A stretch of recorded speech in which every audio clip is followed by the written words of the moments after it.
Hi, my name is Cindela Walters, and this is my final video presentation. I will discuss current events and how they relate to global trends that have been the topic of our weekly lecture.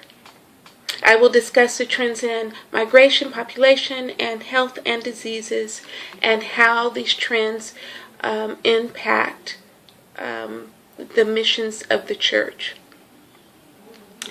Last week, the BBC reported that there has been an increase in those that have been crossing the border going into the UK.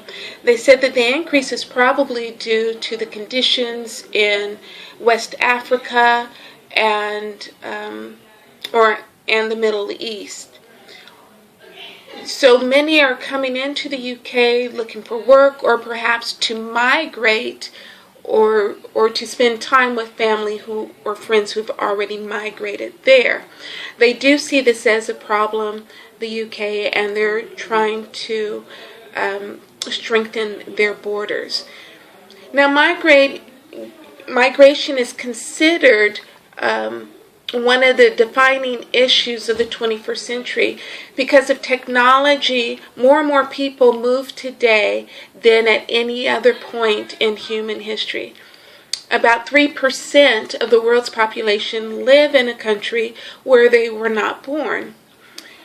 Right now, we see that the highest immigration is actually occurring in Muslim countries because of the jobs that they have may be too numerous for the local population to do, or it may be beyond their expertise.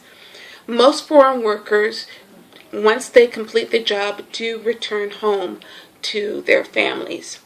Now, the church will need to prepare for massive immigration. As in the news of UK, many people are leaving economically depressed areas to find work in areas that are faring well. And Christians need to be more sensitive to the plight of the immigrant and actually offer them assistance. The Bible does command the believers to be merciful and to the stranger and to share our abundance with them. Spiritually, this can be a time that we can really exemplify the gospel. Population. The story from Seoul is that the Seoul Metropolitan Government is actually setting up a group where foreign residents can come together and they can talk about policies that can help that foreign population. The number of immigrants in Seoul has actually doubled in 2007, and immigrants count as 4% of the city's population. And last year there was about 74,000 complaints from foreigners. 1 in 25 Seoul residents are foreigners, and they tend to stay there for 10 years. So Seoul is one of those countries that's also experiencing migration and increased population. As a matter of fact, in East Asia, in which Korea is a part of, is one of the world's top 5 populous areas. The others are South Asia, Southeast Asia, Europe, Mediterranean, and the Americas. China is the world's most populous country, but its massive population is slowing down in growth because of the one-child policy. The policy has caused a massive imbalance, mainly because there's now such a large population of males in their society. And by about 2025, India is going to become the world's most populous country. The United States did publish a long-range projection that predicts in 60 years there will be a disproportionate in the population, meaning that there will be some parts of the world that will be declining in population and others will still experience a growth spurt. Now, tensions may increase because where there is most growth, historically, the governments have been involved in corruption. There's been inequalities and inadequate education. And yet the nations that are declining in population tend to have a healthier environment, more free, and there's more economic resources.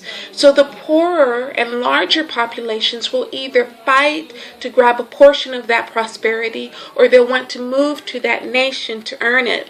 So Christians need to find ways perhaps to help build schools in those populations or those areas that are highly populated, and introduce businesses as missions in these areas to strengthen those countries. Churches should reach out to the young populations of Africa and even the aging populations in Asia, and be aware of these figures so it can help us find our niche throughout the world. Health and disease. A report came out in Kenya, or news report, that said Kenya has the 4th largest HIV epidemic in the world. In 2012, an estimated 1.6 million people were living with HIV, and about 57,000 people died from AIDS-related illnesses. The government, or the governor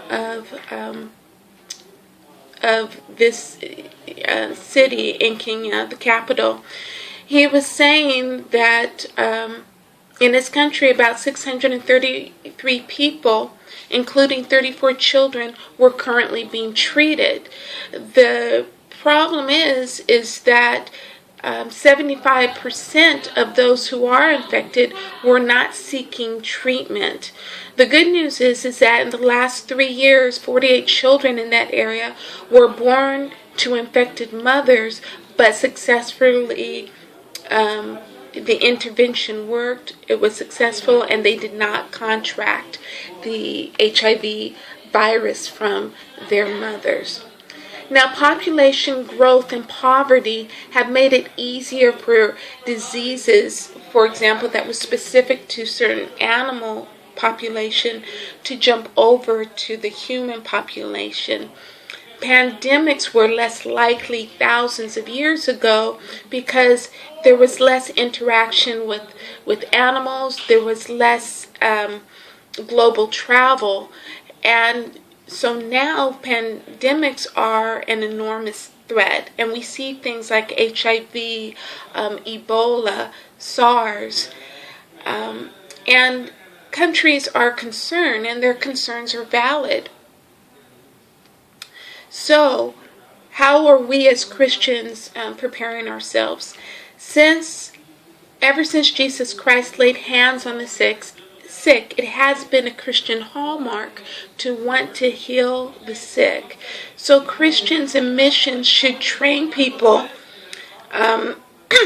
in particular areas and show them how to avoid diseases in the first place. There is a correlation, unfortunately, with the HIV virus, with adultery and drug use and sex prior to marriage. And so all of this, Christianity does have a solution for some of the diseases that we do see. And so it's imperative that Christians share this information, so not only handing out condoms, but also giving them practical advice, practical Christian advice on how they can live their lives safer. Over 25 million have died as a result of AIDS, and 2 million children are living with HIV, and 15 million children have lost one or both parents to AIDS. Tragic situations are a perfect opportunity for the church to go in and heal, not only physically, but also spiritually. That concludes my report.